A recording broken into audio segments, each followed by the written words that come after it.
नमस्कार। आम्ही किती छान रेडी झालोय। तर आम्ही चाललो आहे जालन्यामध्ये जत्रा भरते कर्णपुरासारखीच, म्हणजे संभाजीनगरला जशी भरते तशीच। तर चला भेटूया थोड्याच वेळात। आमच्या जालन्यामधलं सर्वात सुंदर ठिकाण म्हणजे मोती तलाव। इथं आल्यावर मनाला खूप जास्त शांती भेटते। लोक मस्त फिशिंगचा आनंदही घेत होते। खूप माशा आहे त्याच्यामध्ये। विसर्जन कुंड पाण्यामध्ये समाविष्ट।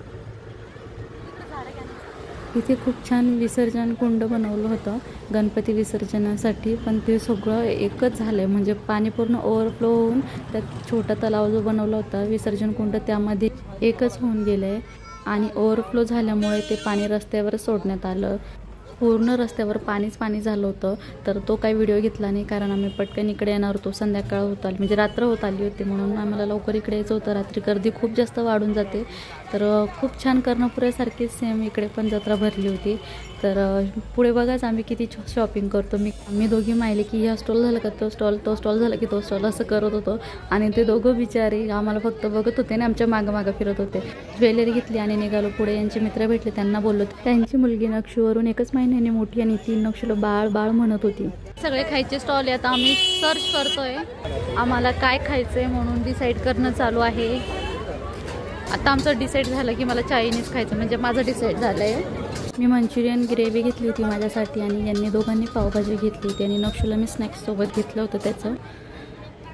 आणि या मोमेंटला आम्ही खूप जास्त हसलो, कारण लाईट गेली होती आणि त्यांनी जो स्पून दिला होता मंचुरियन खायचं, त्या स्पूनमध्ये ते मंचुरियन उचलल्याच जात नव्हते, आणि तेवढ्यात लाईट काय गेली आणि मी पटकन हाताने पटपट खाऊन घेतले, कारण ते स्पूनमध्ये घेतल्याच जात नव्हते। आणि इतकं जास्त हसले हे माझ्यावर, आणि तेवढ्यातच माझी व्हिडिओ घेत होते ते, पण व्हिडिओमध्ये मी तशी काही आली नाही, आणि मी पूर्ण तोंडामध्ये भरून घेतले होते मंचुरियन। खूप हसले ते माझ्यावर। लाईट जाण्याचा खूप छान फायदा घेतला म्हणे तू। नंतर पुढे निघालो आणि आम्हाला रात्र झालीच होती। आम्ही लवकर घरी जायचं डिसाईड केलं होतं, पण काही शॉपिंग करण्यामध्ये इकडे फिरा तिकडे फिरा, एकदा अशा ठिकाणी गेल्यावर मुली तर काही ऐकतच नाही। आणि पिहूची खूप जोरात शॉपिंग चालू होती, आणि तिला खूप छान असे भांडे भेटले स्टीलचे। तिच्यापेक्षा जास्त एक्सायटेड मी होते ते भांडे घ्यायला, आणि मला ती चप्पल खूप आवडली होती येल्लो फ्लावरवाली, पण त्यांनी खूप जास्त प्राईस सांगितले तर मी काही घेतली नाही। पण मी तिची व्हिडिओ घेतली की मला कुठे दुसरीकडे भेटली तर मी नक्की घेणार। नंतर आम्ही गेम्सच्या ठिकाणी गेलो, म्हणजे पाणी वगैरे जिथं लावले होते तिथे सगळीकडे। तर असं म्हणजे पाणी वगैरे सगळे एकाच ठिकाणी ठेवले होते त्यांनी, असं रस्त्यात वगैरे कुठंच नव्हतं ते। आणि बाहेर सगळं शॉपिंगचं होतं। कमानीमधून आतमध्ये गेल्यावर सगळे खेळायच्या गोष्टी होत्या, गेम्स वगैरे सगळं। मग तिथे यांचे मित्र भेटले, तर त्यांच्यासोबतही थोडं गप्पा मारल्या, आणि खूप छान स्वभाव येतं ताईचं, म्हणजे त्या दादांच्या मिसेसचा।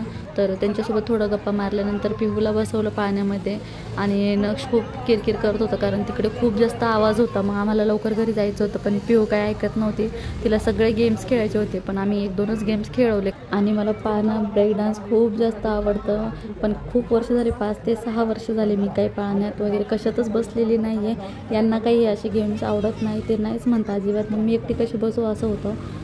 तर पुढच्या वर्षी मी कर्णपुरात नक्की जाणार आहे, आणि माझ्या बहिणीसोबत मी पाळण्यामध्ये ब्रेकडान्समध्ये सगळे गेम्स खेळून घेणार आहे, कारण पुढच्या वर्षी नक्षू तोपर्यंत मोठा असतो तर त्याला सोडता येतं कोणाकडेही, आणि मी नक्की खेळणार म्हणजे खेळणारच आहे। आणि पिहूला ही राईड केली, म्हणजे 3D राईड होती ही, तर ही खूप जास्त राईड आवडली। पिहूला अजून खेळायचं बोलत होती, आणि याची प्राईस 80 रुपये होती, 2 मिनटं पण नाही खेळू दिलं त्यांनी, म्हणजे बघू दिलं त्यात। तर काही भाव वाढले बाबा सगळं, जे 100 रुपये 50 रुपये 10-20 रुपये कशातच राहिलेली नाही आहे प्राईज। तर असो, नंतर मग आम्ही रस पिला उसाचा मस्त थंडगार, आणि घरी आलो। घरी आल्याला पिहूचे खेळणे सुरू झाले होते। तिला भांडे खूप छान भेटलेत, आणि मला खूप जास्त आवडले ते। तर पुढचा ब्लॉग नक्की बघा, तुम्हालाही खूप छान आवडते। इतकी छान भांडे घेतले तिच्यासाठी। तर कसा वाटला आजचा व्हिडिओ कमेंटमध्ये नक्की सांगा। लाईक करा, शेअर करा, सबस्क्राईब करा। भेटू पुन्हा एका नवीन व्हिडिओमध्ये, तोपर्यंत बाय।